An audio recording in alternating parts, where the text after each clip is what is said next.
Voilà, on a fini avec la motricité de la substance blanche. On a dit la motricité, la sensibilité. On a fini avec la motricité. Alors, on a vu ça. On va passer à ça. On va passer à la sensibilité. Alors, pour la sensibilité comme pour la motricité, on a dit la motricité volontaire et la motricité involontaire. Ici, on a la sensibilité consciente, c'est ça, limniscale, extralimniscale, et la sensibilité inconsciente, c'est cérébelleuse qu'on vient de voir dans la vidéo précédente. On va se concentrer sur la sensibilité consciente, et on a dit dans la sensibilité consciente, on a deux types. On a limniscale et extralimniscale. Alors, la voie limniscale, c'est pour quoi? C'est pour surtout la sensibilité tactile discriminative et pour la sensibilité la proprioceptive. Alors là, c'est-à-dire profonde, la sensibilité profonde consciente. Alors là, qu'est-ce qu'on a de la périphérie, elle va passer au cortex, parce que c'est consciente, comme vous pouvez voir là. Elle va passer, et là, elle va passer, lorsqu'elle va passer au tronc cérébral, elle va se faire une décussation au niveau de quoi? Au niveau, rappelez-vous, ça ce sont les noyaux graciles, ça c'est le bulbe, gracile et cuniforme. Alors là, ils vont faire des décussations, que vous pouvez voir là, au niveau là, pour former, après la décussation, ils vont former l'héminisque médial. Voilà, il va descendre vers le thalamus puis vers le cortex sensitif. Et la même chose pour l'extraniscal. La différence, c'est que la décussation ça se fait au niveau de la moelle épinière et non pas ici. Et on n'a pas de limnisque pour la voie extra-limniscale. Pour la voie extra-limniscale, elle va être appelée aussi la voie spinothalamique parce qu'elle va passer directement de la moelle épinière puis vers le thalamus sans décussation. Et voilà ici, voilà, ça c'est la voie limniscale ou bien spinothalamique. C'est la voie de la sensibilité de la chaleur, de la douleur et de la sensibilité tactile qui est grossière, c'est-à-dire non pas discriminative. Alors voilà, au final, ça c'est pour la sensibilité limniscale, ça c'est extralimniscale. Voilà, il va entrer de la périphérie vers le centre et il va entrer dans le tronc cérébral et là il va faire ça c'est postérieur, ça ce sont les noyaux graciles et cuniformes. Alors gracile c'est pour les membres inférieurs et cuniforme c'est pour les membres supérieurs. Voilà. Gracile, c'est pour se rappeler gracile génital, c'est-à-dire génital sont en bas, au niveau du membre inférieur, c'est-à-dire gracile c'est pour le membre inférieur et cuniforme c'est pour le membre supérieur. Voilà, ils vont faire une décussation au niveau du bulbe, décussation qui est la décussation limniscale. Voilà, là, ça va être appelé. Là, ça va être appelé le faisceau d'oreille médian. C'est la même chose que le ménisque médian. Le ménisque médian, ça on est toujours au niveau du bulbe. Et là, voilà, le ménisque médian, ici, le ménisque médian, qui est postérieur par rapport aux voies de la pyramidale, la motricité. Voilà. Et voilà. Pour l'extralimniscale, c'est-à-dire spinothalamique, il va se faire une décussation ici au niveau de la moelle épinière. Il va monter très très latéralement ici. Voilà, très très latéralement. Voilà, juste vous voir juste un point, on peut dire une petite tache par rapport aux voies limniscales, qui est le faisceau spinothalamique. Voilà, spinothalamique. Voilà, au niveau de pont, au niveau de mésencéphale. Voilà, au final, si on coupe au niveau de différentes étages, par exemple au niveau de mésencéphale, voilà les deux voies. Ça c'est la voie limniscale, ça c'est la voie extralimniscale, qui est latérale par rapport à la première. Alors voilà ici, vous pouvez bien voir. On va commencer en bas pour bien comprendre. Ça c'est pyramidal. C'est antérieur par pyramidale motrice. Et là, c'est avant la décussation. C'est au niveau de graciles, les noyaux graciles et noyaux cuniformes. Voilà, là, ils vont faire la décussation pour former l'héminisque médial.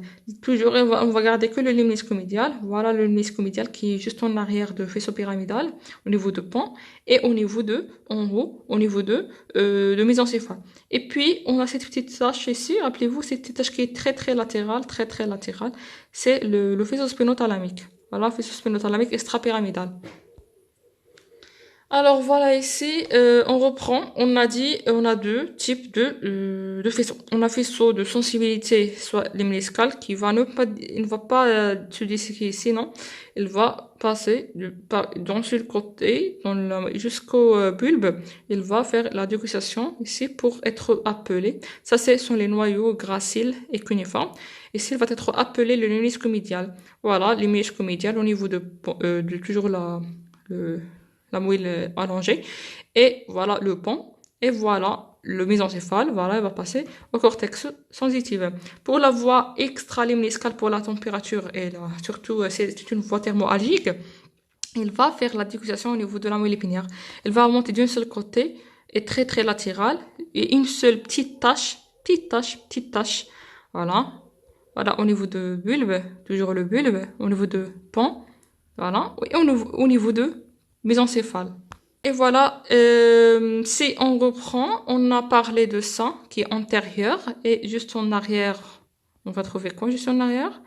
Grâce au niveau du pont, du bulbe, gracile cuniforme. Puis après la dégustation, ça va donner le lemnisque médian, voilà. Et très très externe ici, ça, très très externe. Ici là, c'est quoi ça? C'est la voie spénocérébelleuse et juste là aussi là l'extra-pyramidal. Ou bien, alors on a parlé de l'extra-pyramidal et j'ai mentionné le spénocérébelleux, le pontocérébelleux, ça appartient normalement à la sensibilité inconsciente, surtout la sensibilité profonde pour être éclairé. La sensibilité profonde inconsciente. C'est-à-dire, la sensibilité, on a la sensibilité consciente. Dans la sensibilité consciente, on a la lemniscale, l'extra-lemniscale. Et dans la sensibilité inconsciente, ce sont les voies cérébelleuses, à savoir, par exemple, les voies pontocérébelleuses, les voies spénocérébelleuses. Ça, c'est la voie spénocérébelleuse. Mais juste ici, on va trouver aussi la voie extralimniscale ou bien spénothalamique. Et voilà. Pour la motricité, on a la motricité pyramidale, qui est simple, et on a la motricité extrapyramidale qui regroupe quatre faisceaux, surtout quatre faisceaux, qui comme terminaison en bas, c'est-à-dire c'est-à-dire spinal, c'est-à-dire rubrospinal, olivospinal, vestibulospinal, tectospinal, voilà, c'est ça. Alors, il faut pas oublier le troisième groupe. On a dit les faisceaux motrices, les faisceaux sensitifs. Troisième groupe de substances blanches, c'est très très minime, on peut dire, c'est pas très important. Et on a un seul faisceau qui est important. Tout ça, ce sont des faisceaux associatifs. Le faisceau qui nous intéresse, c'est celui-là. Il va lier le 3 avec le 6. C'est le faisceau longitudinal médial d'association. Voilà, c'est ça, le faisceau longitudinal médial d'association qui parfois c'est présent sur des coupes voilà, axiales. Alors voilà, on a parlé de faisceaux descendants, surtout ça c'est pyramidal. On a parlé aussi d'extra-pyramidal et ils sont, comme vous pouvez voir là, ils sont très très en avant, voilà, en avant. Au niveau de bulbe, ça s'appelle la pyramide. Au niveau de bulbe, c'est la pyramide. Et on a parlé aussi des voies sensibilité consciente et on a parlé aussi d'inconsciente, ce sont les voies cérébelleuses, peu importe. C'est important ici, c'est lemniscale consciente et extralemniscale toujours consciente. Lemniscale, elle va se décusser ici au niveau du bulbe pour former là, ça, c'est quoi ça? C'est quoi ça ici? C'est le lemnisque médian, le lemnisque médian, le lemnisque médian, le lemnisque médian. Avant le lemnisque médian, cette voie lemniscale s'est appelée deux noyaux. Noyau cuniforme, cuniforme qui est latéral, et noyau gracile qui est gracile pour les membres inférieurs, cuniforme pour les membres supérieurs. Voilà. Puis après la dextration, ça va être appelé le lemnisque médian. Lemnisque médian, voilà. Et puis la voie extra lemniscale qui est toujours consciente, c'est pour la douleur surtout. Alors là,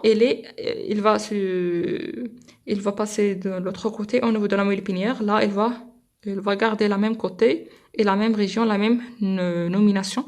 C'est le faisceau spinothalamique puis extra-pyramidal et extra-lemniscal. Alors voilà, comme vous pouvez le voir, c'est très très petit et très très latéral.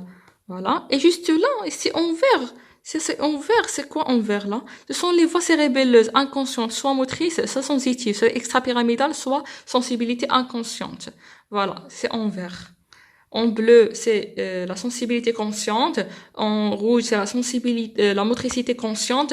Et en vert, c'est la motricité et la sensibilité inconsciente, c'est-à-dire cérébelleuse.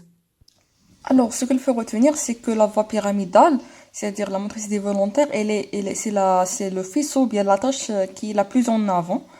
Voilà, qui est très très antérieure. Et puis, plus en arrière, on va trouver quoi? On va trouver la sensibilité consciente, soit juste en arrière de la motricité volontaire, on va trouver la sensibilité lémniscale, et aussi en arrière de la motricité volontaire, c'est-à-dire la voie pyramidale ou bien les faisceaux pyramidales, on va trouver latéralement à la voie lémniscale, on va trouver la voie extra-limniscale. Et puis, plus en arrière et latéralement, on va trouver disperser les voies inconscientes, soit motrices, soit sensibilité inconsciente, c'est-à-dire en total les voies cérébelleuses.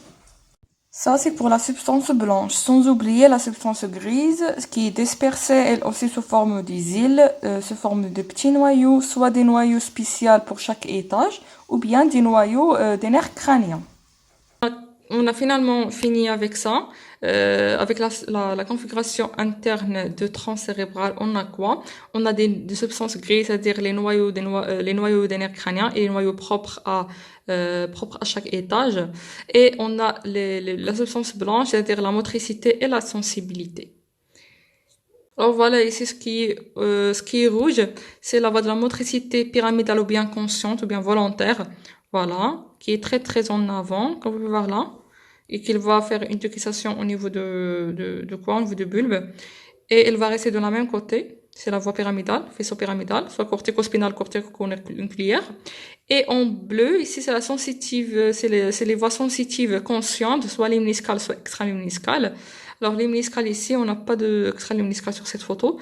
Voilà, l'imniscale, il va faire une décussation pour ça, c'est gracile, noyau gracile et noyau cuniforme. Et puis il va être appelé l'imnisque médian.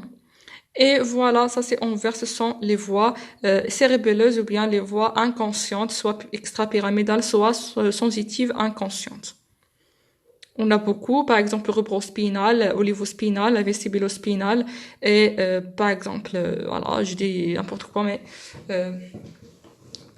voilà, rubrospinal, par exemple, tectospinal, et des voies, je viens de citer les voies extrapyramidales, les voies sensitives inconscientes, surtout spinocérébelleuses, pontocérébelleuses. Alors, une note très importante, c'est que la décussation pyramidale se fait en bas par rapport à la décussation des voies limniscales qui sont situées en haut, toujours dans le bulbe. Alors voilà, juste un rappel pour les voies extrapyramidales. On a quoi? On a les voies motrices, l'extrapyramidale, c'est-à-dire motrices, inconscientes, involontaires. Voie tectospinale, voie rubrospinale, voie, tout ça, voilà, tout ça. Voie vestibulospinale, réticulospinale. Et sans oublier l'olivospinale, elle est aussi parmi les voies extrapyramidales. Et ça, c'est la voie pyramidale, c'est-à-dire motrice volontaire. Alors voilà, il ne faut pas oublier le troisième voie. Ça, c'est motrice, ça, c'est sensitive. Il ne faut pas oublier la voie d'association et on a retenu que le faisceau longitudinal médian d'association qui relie le 3 avec le 6. Et voilà, les voies de la motricité pyramidale surtout, voilà, pyramidale sur la différents étages, elle est toujours en avant, là, on va faire une décussation au niveau du bulbaire inférieur, voilà. Et là, elle va être appelée au niveau du bulbe, va être appelée la pyramide. Et ça, c'est pour la sensibilité consciente, surtout. Ça, c'est consciente, soit limniscale, soit... Alors ça, c'est extralimniscale parce qu'on n'a pas de décussation ici. Ça, c'est limniscale. Limniscale, elle va faire... Voilà, elle va remonter, puis là, au niveau de... Ça, c'est gracile, c'est cuniforme. Elle va faire une décussation pour être appelée le limniscomédian. Limniscomédian, limniscomédian, limniscomédian. Le médian, elle est visible sur la partie supérieure du bulbe et sur le pont et sur le mésencéphale, voilà. Elle s'appelle également spinothalamique parce qu'elle va passer au thalamus. Pour l'autre voie qui est extraspinale, elle va croiser la ligne médiane ici au niveau de la moelle épinière, c'est-à-dire elle va être très latérale. Et voilà. il va passer sous forme de point, ici au niveau de mésencéphale, au niveau de pont, au niveau de bulbe.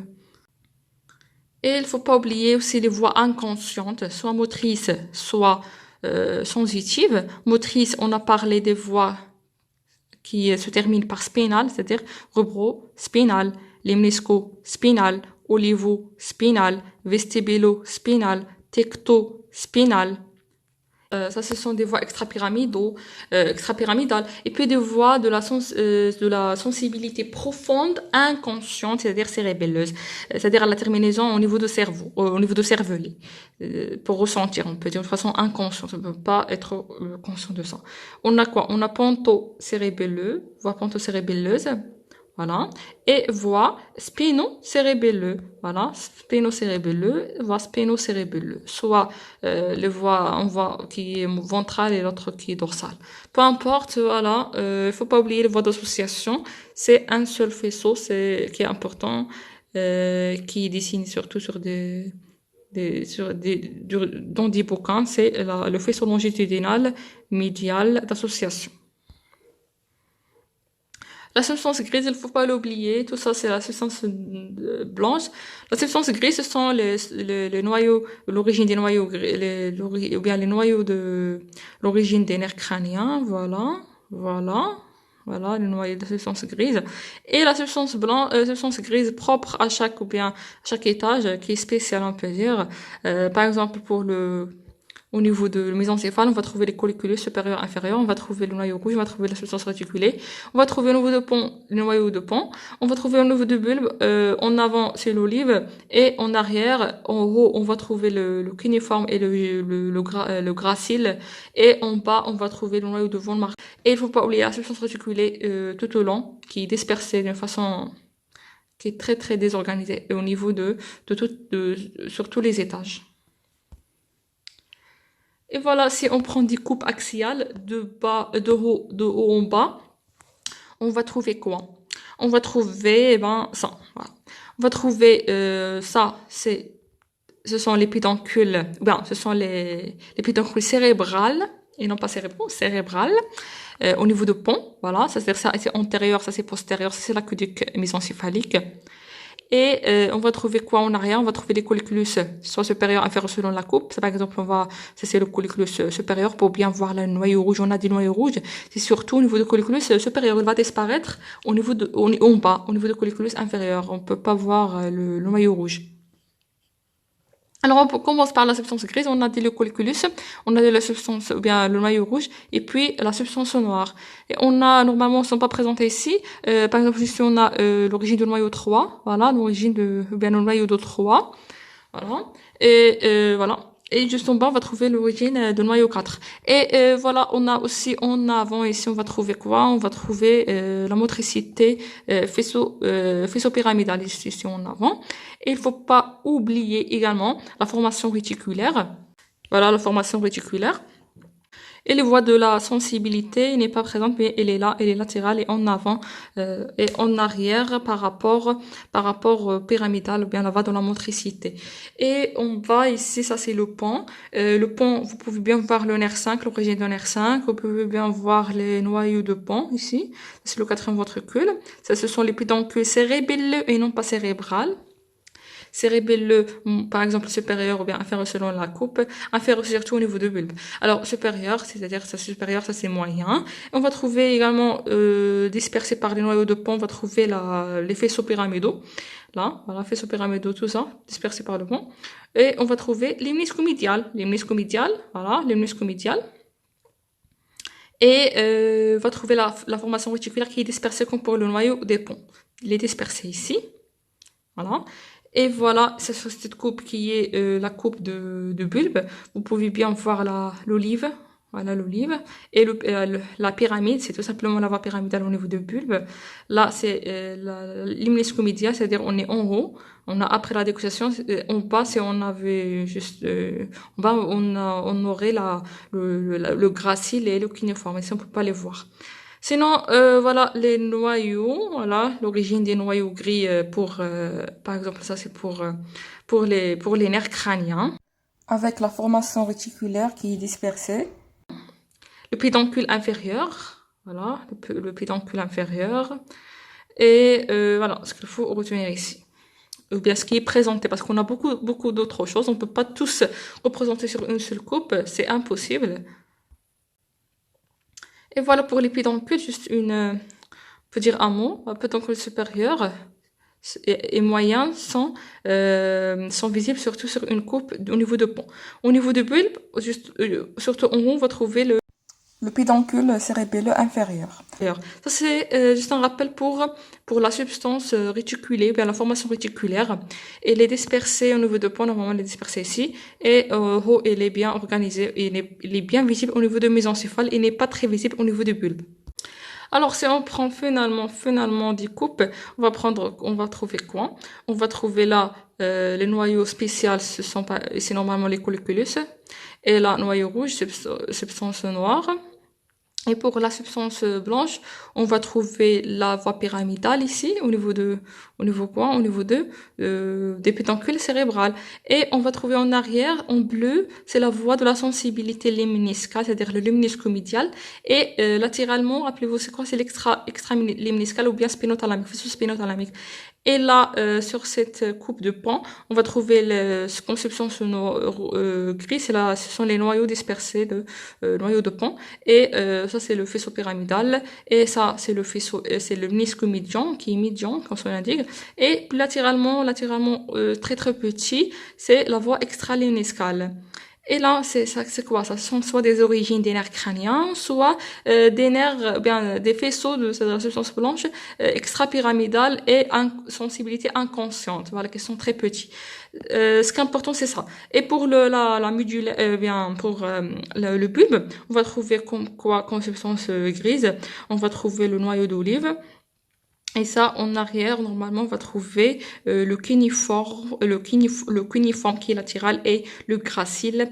Et on va trouver la voie, on va pas trouver on est en bas avant la dégustation de la voie lemniscale, on va pas trouver le ménisque médial. Le ménisque médial, c'est après la dégustation. Voilà. Alors, on va trouver par contre, on a dit le gracile et le cuniforme, les noyaux graciles. On a dit ça, c'est l'olive, voilà. Et là, en avant, on va trouver la pyramide. La pyramide, qui est tout simplement la voie pyramidale. Et là, la voie extralémniscale, ou bien spinothalamique, qui est très très en dehors. Et entre toutes ces structures, on va trouver les petites structures qui est soit la substance réticulée, soit les noyaux, pour la substance grise, on a la substance réticulée. Et on a quoi? On a l'origine ou bien les noyaux des nerfs crâniens. Et pour la substance blanche, il nous reste les voies inconscientes, soit extrapyramidales, soit cérébelleuses pour la sensibilité inconsciente, surtout profonde. Alors, pour la vascularisation, on va parler surtout de la vascularisation artérielle de tronc cérébral. Alors, elle est vascularisée surtout par ce qu'on appelle le réseau vertébro-basilaire. Rappelez-vous, on a le tronc basilaire, c'est l'union des deux vertèbres vertébrales. Alors, on va parler de 3 étages, comme d'habitude. On va commencer en bas par la moelle allongée. La moelle allongée, elle est vascularisée par cette artère-là, qui est l'artère spinale antérieure et voilà, et l'artère spinale antérieure surtout. Et on a aussi les artères spinales postérieures. Voilà, les artères spinales postérieures. Voilà, ça c'est pour le bulbe. En haut, pour le pont, il est vascularisé surtout par les artères pontiques qui viennent de tronc basilaire. Voilà, ce sont les artères pontiques. Et il est vascularisé aussi par l'artère cérébelleuse, voilà, l'artère cérébelleuse postéro-inférieure et l'artère cérébelleuse antéro-inférieure. Et puis en haut, on va trouver quoi? On va trouver le mésencéphale. Le mésencéphale, il est vascularisé toujours par le tronc basilaire et par les artères. C'est celle-là, l'artère cérébrale postérieure. Voilà, une partie des artères cérébelleuses supérieures. Alors, juste un rappel pour le cervelet, il est vascularisé par les artères cérébelleuses supérieures, les artères cérébelleuses antéro-inférieure, c'est une branche de tronc basilaire comme pour l'artère cérébelleuse supérieure, et une branche de l'artère vertébrale, c'est l'artère cérébelleuse postéro-inférieure. Et ces 3 artères, elles vascularisent aussi bien le tronc cérébral avec les artères, artères spinales antérieures, artères spinales postérieures, et les artères cérébrales, et les artères pontiques, et l'artère cérébrale postérieure, et les artères pontiques. Alors, on a fini avec le tronc cérébral et le cervelet et le cerveau, c'est-à-dire le télencéphale et le diencéphale. On va détailler ça. On va détailler ça, c'est-à-dire on va détailler le polygone de Willis.